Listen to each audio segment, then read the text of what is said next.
बिस्मिल्लाहिर्रहमानिर्रहीम। अस्सलाम वालेकुम। उम्मीद है आप सब खैरियत से होंगे। अल्लाह ताला हम सबको सेहत और सलामती से रखे। आज आपके साथ बहुत ही डिलीशियस चना चाट की रेसिपी शेयर करने लगी हूँ। उम्मीद है आपको पसंद आएगी। चलिए शुरू करते हैं।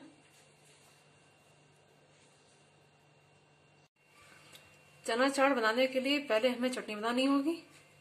उसके लिए हस्बे जरूरत दही चाहिए। इमली का पल्प लिया है मैंने हस्बे जरूरत। हरा धनिया लिया है, हरी मिर्च, लहसुन की 2 फलियां और चाट मसाला। शुरू करते हैं। चटनी बनाने के लिए मैं दोरी में हरी मिर्च और लहसुन को कूट लूंगी। पहले इसमें अब हरा धनिया डाल देंगे, उसको भी पीस लेंगे। हरा धनिया भी मैंने कूट लिया है। अब इसमें दही ऐड करके इसको मिक्स कर लूंगी। दही भी मैंने मिक्स कर लिया है। अब मैं इसमें इमली का पल्प शामिल करूंगी। बिस्मिल्लाहिर्रहमानिर्रहीम। थोड़ा सा मैं गार्निश के लिए बचा लूंगी और साथ में चाट मसाला भी डाल दूंगी।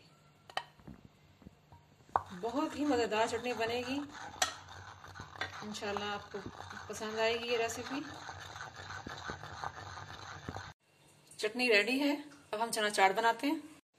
चना चाट बनाने के लिए मुझे 2 कप चने चाहिए उबले हुए। ये फ्रोजन है, मैंने उबाल कर फ्रीज कर लिए थे। चटनी जो भी मैंने बनाई है, पापड़ी लेंगे हस्बे जरूरत। आलू मैंने उबाल लिए हैं। टमाटर ये बगैर बीज के हैं। प्याज, हरा धनिया और हरी मिर्च।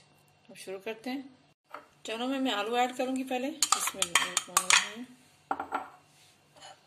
ये सब्जियां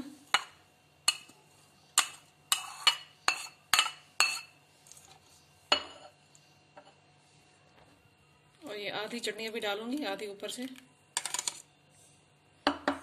ऐसे ही आधी पापड़ी डाल दूंगी। इसको मिक्स कर लेंगे।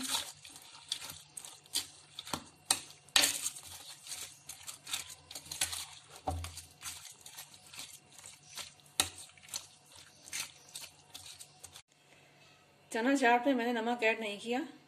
अगर आप पसंद करें तो मजीद शामिल कर सकते हैं, क्योंकि चाट मसाले में नमक होता है। बिस्मिल्लाह। बाउल में पहले चना चाट डाल देते हैं इस तरह।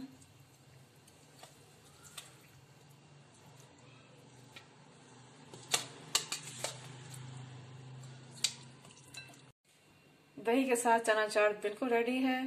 बहुत ही लजीज चटनी बनी है इसकी। ट्राई जरूर कीजिएगा। अगर आपको ये रेसिपी पसंद आए तो मेरे चैनल को सब्सक्राइब कीजिएगा। इस रेसिपी को शेयर और लाइक कीजिएगा।